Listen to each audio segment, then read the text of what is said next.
Hello and welcome to our election special at Boom. We're calling our series US Elections Simplified. That's because we are focusing on the really basic and simple questions. We're not going to be indulging in speculation. We're not going to be chasing after breaking news, but we're going to be asking the very basic questions that underpin the whole electoral process. And there's massive interest in this election from across the world. And that's the thing. Every country has its own voting way, and of course, if they are democracies, that's the case certainly. And also in other countries such as India and the UK, the whole electoral system is completely different.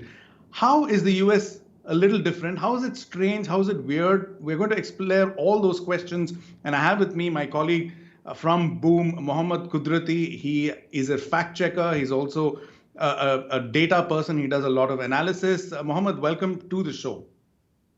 Hi, Venkatesh. Happy to be Yeah, here. it's interesting. It's great to be having this chat with you, Mohammed, because one of the things I learned pretty much early in my stint as a journalist, as a young man, is that the US has something called the Electoral College. And it has this That's magic correct. number of 270, which seems very Right. similar to our magic number of 272. So, what is this Yes. Electoral College and what kind of a role does it play? So fundamentally speaking, very simplest, on a very simple note, let's say there are 100 voters. If candidate A gets 51 votes and candidate B gets 49 votes, we'd really expect candidate A to be the winner, right? That's a no-brainer. But the US does not really go by the popular vote. So when candidate A gets 51 votes, that's the popular vote.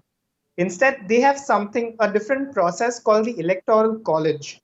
Now, we have discussed this earlier on, and it's perhaps well known that a lot of elections that happen in the US happen at the state level.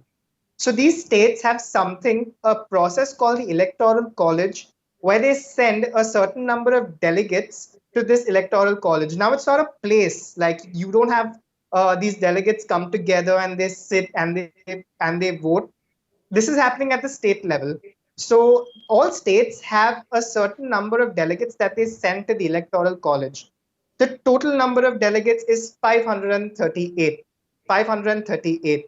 Now, how do we come to this number? Just like you have Lok Sabha constituencies, you have the House of Representatives having constituencies as well. And these constituencies number 435. Each state sends two people to the Senate, regardless of population. So that is 435 plus 100, that is 535. The District of Columbia sends three delegates to the Electoral College despite having no representation in either the House or the Senate. So that makes 538. Now, if you halve Right. this number, you get 269, and add one, that is majority, you get 270. That's the magic number. Okay, that is very, very clear now. I'm going to ask you about if this boils down really, in a sense, to 538 individuals. But let's just pull up a map of what the electoral landscape looked like in 2016 when Hillary Clinton Sure. lost. And I'd like you to take us through this, Mohammed. What essentially you're saying is that Hillary Clinton won the majority of the vote, but the By 3 electoral million college did votes. not go with her. Can you explain that a little more? Sure.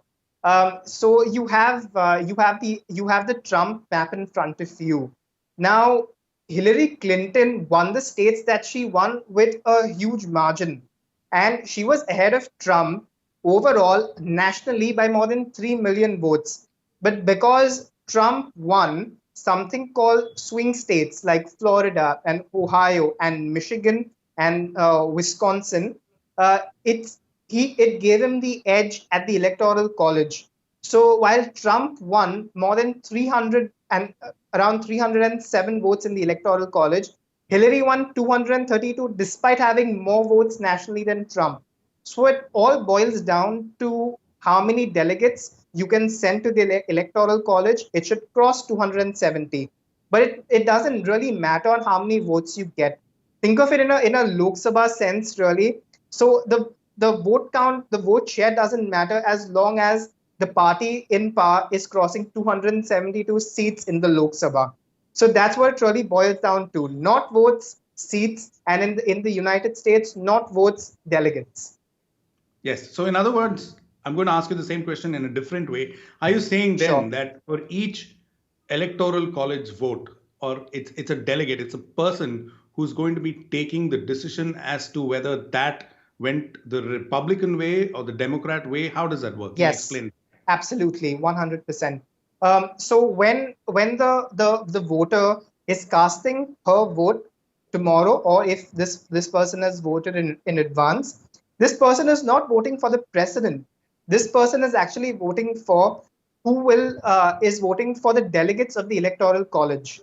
Now, you have in 48 of these 50 states, you have a winner take all system. So whoever gets the plurality of the vote gets all delegates from that particular state. For example, California sends the most amount of delegates to the Electoral College, 55 in number. So 55 out of 538 delegates are sent by California. Whoever wins California tomorrow is going to be the person winning all 55 delegates in the Electoral College. Only two states, Nebraska and Maine, are they have a proportionate voting of sorts. So you have the two Senate seats that are given to the candidate who wins the plurality, but they have Lok Sabha constituencies, similar congressional districts. So whoever wins those gets one seat each. That's the only difference. Yes, intriguing indeed, because the US election seems much more complex when compared to the Indian Yes, election absolutely, in that perspective, 100%. especially when it comes to voting and deciding who is the winner. Uh, there is this other word that is bandied about a lot, the swing state or the battleground Sure. state. What are battleground states? What are swing states? How many of them are there? What are the key battleground states? Yes, that's really interesting because there's a saying which it goes on really in U.S. politics that we have in a democracy, we say that every vote matters, but in the American democracy there's a saying that your vote matters more if you're in a swing state. So we have states that primarily lean Democratic or primarily lean Republican in their ideology, in their demographics. And one can really predict that, okay, if you have a state like California, it's going to vote Democrat. If you have a state like Kentucky, it's going to vote Republican with surety. But anything from 8 to 12 states in the all over the United States are called swing states because they don't really have such an inclination. And it is here where all the heated political battles and the campaigns really do take place. And when we say that they are battleground states, they are really hot states.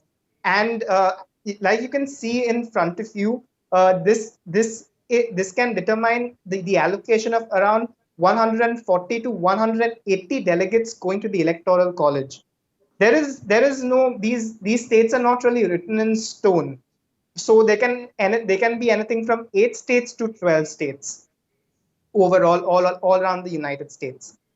A really fascinating thing is that when there are battleground states, the margins that a candidate wins or loses by is really small.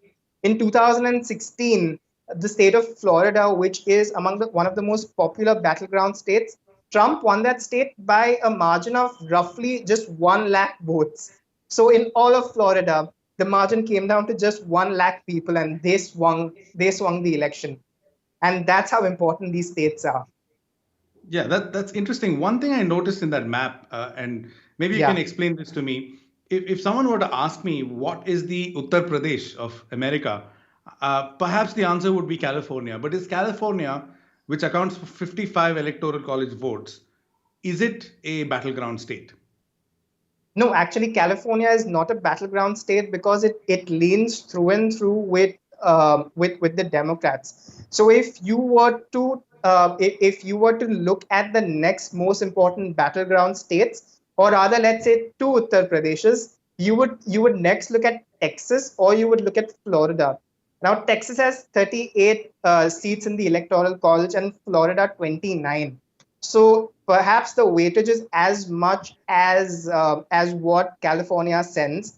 Uh, Tex- Florida is a hot battleground state. As we said, it all comes down to really few seats, or really few votes. But Texas, many agencies like Politico and the New York Times, for example, they put Texas on the map this time because the margins by which the Republicans have been winning has been shrinking more and more and more as demographics in Texas are changing and as the population is becoming more and more educated.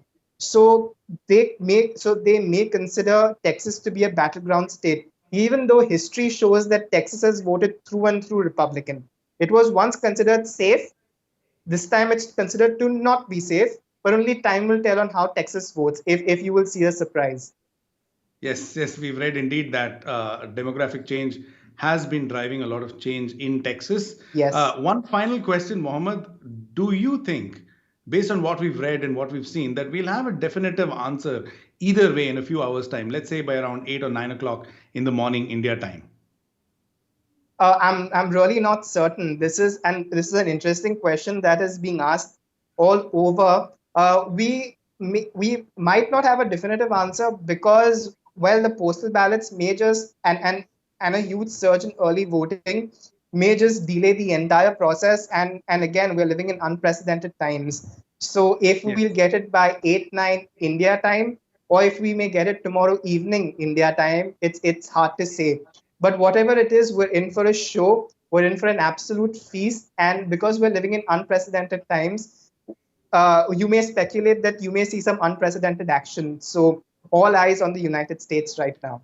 Indeed, we hope everyone is safe there. And yeah, it might be a few Absolutely. days even before we know for sure. Thanks so much, Mohammed. We'll be back, of course, with Mohammed and other colleagues from the Boom community tomorrow in the morning. And we'll be asking many of these very basic questions and also tracking some of the results pouring in. Thanks very much for watching.